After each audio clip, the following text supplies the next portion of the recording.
Meus amados irmãos, eu vos saúdo com a doce e gloriosa paz do Senhor. Queremos agradecer a Deus por esta grande oportunidade. Glória a Deus. Quero agradecer a você que tem nos ajudado a levar mais longe a palavra de Deus e a você que tem compartilhado os nossos vídeos, tem assistido e tem orado por nós.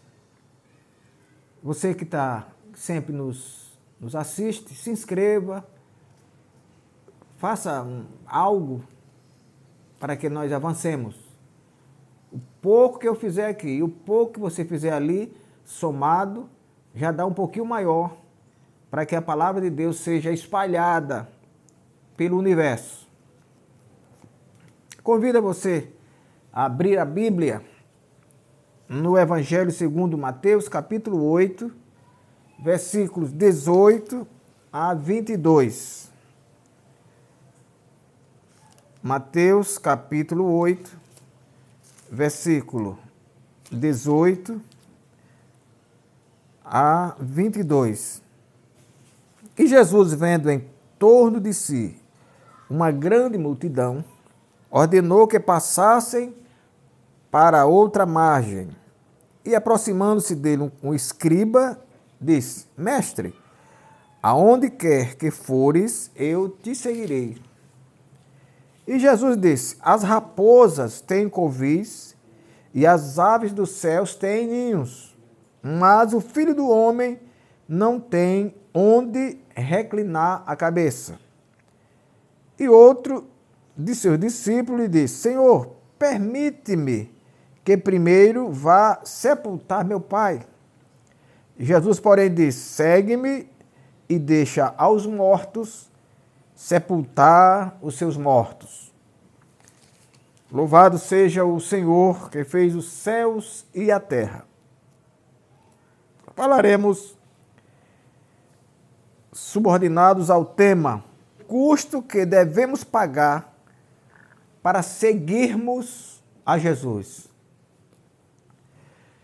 Alguém pode dizer, mas que custo? Há algum custo para se seguir a Deus? Há um custo e um custo alto. Vamos imaginar que a Bíblia diz que nós somos a luz do mundo. E a Bíblia também diz que aonde a luz chega, as trevas são dissipadas. Ora, se a luz chega e as trevas são dissipadas, tudo aquilo que estava sob o domínio das trevas, logo fica à mostra. Logo fica às claras. Então, é por isso que a Bíblia diz que nós somos a luz e que aonde nós andamos, diz ainda a Bíblia, que a luz brilha mais nas trevas. É claro que se alguém está nas trevas e outro está na luz, não há comunhão um com o outro. O que está na luz quer se livrar do que está nas trevas, porque as trevas ele vai correr o risco de ser escurecido por estas trevas. E quem está nas trevas não quer vir para a luz, para que, segundo a Bíblia, as suas obras não sejam reveladas. Então, tudo isso é um custo que nós pagamos para servirmos ao Senhor, para seguirmos ao Senhor nosso Deus. Nós lemos no Evangelho segundo João, capítulo 7, versículo 3, que os discípulos, os irmãos de Jesus, em determinado lugar, Jesus estava pregando a palavra de Deus e eles sugeriram, os próprios irmãos, sugeriram a Jesus que deixasse a Galileia e fosse para a Judéia. Porque, segundo eles, os discípulos também deveriam ver os sinais que Jesus fazia na Galileia. Porque ele disse, se alguém está fazendo boas coisas, deve manifestar essas boas coisas ao mundo. Me parece que aí havia um certo ciúme dos irmãos de Jesus. Por quê? Porque em Mateus capítulo 12, versículo 44, A Bíblia diz que Jesus estava pregando a palavra para uma grande multidão e chegaram ali a mãe de Jesus e os irmãos. E querendo falar com Jesus e não podendo, por causa da multidão, mandaram um mensageiro dizer, olha, a sua mãe e seus irmãos estão aí. E quando Jesus ouviu essa mensagem, segundo a Bíblia, ele apontou assim para as pessoas que estavam com ele e disse, quem é minha mãe? E quem são os meus irmãos? A minha mãe e os meus irmãos são esses aqui, que servem ao meu Pai. Então me parece que por isso os discípulos, ou aliás, os irmãos de Jesus ficaram enciumados e até com raiva, porque acharam que foram preteridos em razão dos discípulos. Acharam que foram desvalorizados em razão dos discípulos. Por isso ele disse, não, vá se manifestar aos discípulos. E a Bíblia diz que nesse mesmo capítulo, eles não queriam, os discípulos de Jesus, os irmãos de Jesus, não queriam correr o risco de serem flagrados com ele. Porque eles sabiam, quando ele mandou o irmão Jesus para a Judéia, eles sabiam que lá na Judéia havia um povo que era inimigo de Jesus e que queria matá-lo. E Jesus estava a todo custo evitando ir para a Judéia. E a Bíblia diz ainda que eles, ouvindo isso dos irmãos, permaneceu na Galileia. Portanto, os próprios irmãos de Jesus não queriam correr o risco de servir a Jesus, porque eles queriam servi-lo como um irmão natural, um irmão da carne, e Jesus não era apenas isso, Jesus era homem, mas também era Deus. Jesus tinha uma obra espiritual para fazer na terra que não era muito bem aceita pelos seus irmãos. Glória a Deus. Então, quando Jesus ouve essa sugestão, Jesus responde como quem dissesse, eu não dependo de vocês para fazer ou deixar de fazer alguma coisa. Aí Jesus disse, não é chegada a minha hora, mas a hora de vocês sempre é chegada. Isto é, Jesus sabia que estava começando ali o ministério e que ainda deveria andar um longo caminho, fazendo a vontade de Deus, para que a hora dele, ou a hora da morte vicária, fosse chegada. Glória a Deus. Na leitura que fizemos, a Bíblia diz que Jesus disse às pessoas que o procuraram, olha, as raposas têm covis e as aves dos céus têm ninhos, mas eu não tenho, o Filho do Homem não tem nem onde reclinar a cabeça. Jesus queria dizer, olha, a terra tem lugar para as raposas, as árvores têm lugar para os pássaros, mas eu vivo de forma peregrina. Então, se vocês querem, vocês escolhem me ver como eu vivo, vocês renunciam ter lá fixo para andar como eu, tudo isso era também um risco que alguém deveria correr para seguir a Jesus. Porque as pessoas sempre correm atrás de conforto, de coisas boas. Mas Jesus não veio trazer conforto a ninguém. A Bíblia diz que ele veio trazer dissensão. Isto é, por Jesus, filho deve estar contra pai, e pais contra filhos, desde que estejam próximos de Jesus, desde que estejam obedientes a Jesus. Glória a Deus. Então, meus amados irmãos, há pessoas que acham que servir a Deus é coisa muito fácil. Se dói o dedo, aí diz, não, eu não quero mais servir a Deus, não quero mais ir para a igreja, porque quando eu não era crente, não era assim. Porque eu agora, parece que a perseguição caiu sobre mim. Parece que os problemas caíram sobre mim. Não é.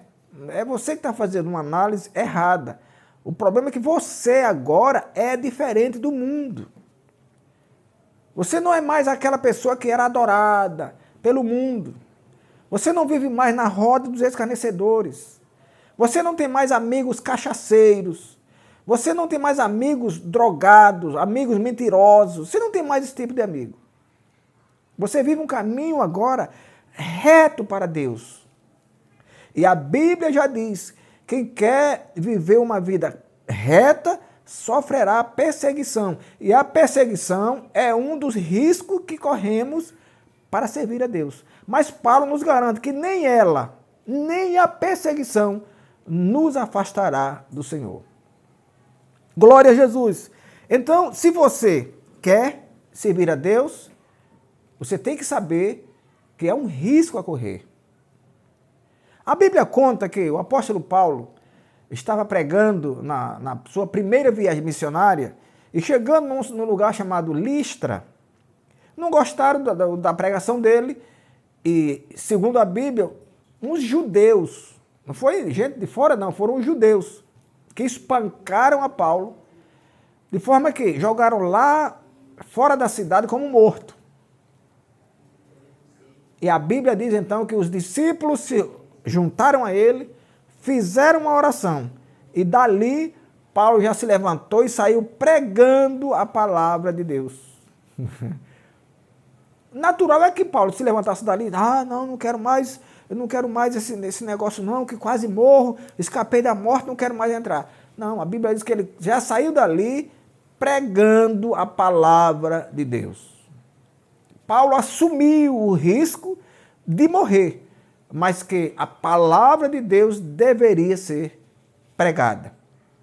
Então, às vezes, há pessoas que não querem nem deixar amigos. Mas eu sou crente, mas os meus amigos eu não abandono. Você não tem que abandonar amigo. Você tem que abandonar as práticas desse amigo. Aliás, se o amigo não vive conforme você, não é seu amigo. Eu quero dizer a você, nessa oportunidade, que se você anda por lugares que Deus não anda, você nunca vai encontrar a Deus. Para encontrar alguém, você tem que andar por onde essa pessoa anda. Mas tem pessoas que teimam em andar por onde Deus não anda. Pode ficar certo, se você anda por caminhos que Deus não caminha, você nunca encontrará Deus. Você pode ser um carregador de Bíblia. Você pode ser um bom frequentador de igreja. Você pode ser um bom cantor até. Um cantor até que canta e anima as pessoas. Pode ser até um pregador. Mas você não é um crente salvo. Para ser crente salvo, Jesus disse que nós devemos fazer o que ele manda. Para ser um crente salvo, nós devemos andar no caminho que Deus anda. E o caminho é exatamente Jesus.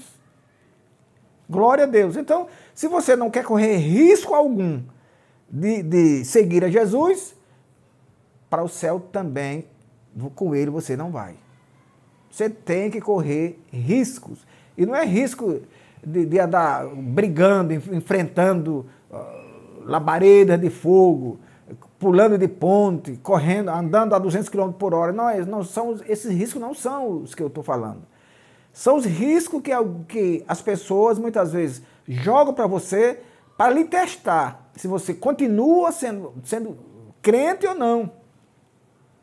São testes que muitas vezes são feitos, são ciladas que muitas vezes são jogadas para nos testar. Então, se eu sou crente, eu tenho que correr determinados riscos se quiser encontrar o céu. Se quiser entrar nos céus pelas portas. Glória a Deus. O apóstolo Paulo sofreu, não foi apenas esse. Não foi apenas esse risco, não. Ele sofreu vários outros. Mas ele mesmo disse, mas a palavra de Deus não estará presa. Ele diz, eu corri naufrágio, prisões, quarentena de açoite. E disse, mas sofri até entre falsos irmãos. Mas a palavra do Senhor não estará presa. Portanto, seja minimamente sábio a ponto de saber que determinados riscos não nos afastam de Deus. Eles exigem para justamente nos aproximar dele. Deus permite determinadas coisas em nossa vida para que nós nos aproximemos mais dele. Às vezes uma indiferença de alguém que você nunca esperava. Não se preocupe, não vá perder a fé, não vá perder a sua esperança por causa disso, não. Continue a caminhada. Continue a caminhada. Jesus disse, quem quer ir após ele, tem que primeiro renunciar a si mesmo, depois tomar a cruz. Muitas vezes a cruz é o sofrimento, é uma perseguição, muitas vezes um maltrato que você recebe de alguém. Mas nada disso, disse Paulo, pode nos separar do amor de Cristo. Que o Senhor nosso Deus nos abençoe e nos guarde até o nosso próximo encontro. Inclinai os vossos ouvidos e vinde a mim, ouvi e a vossa alma viverá.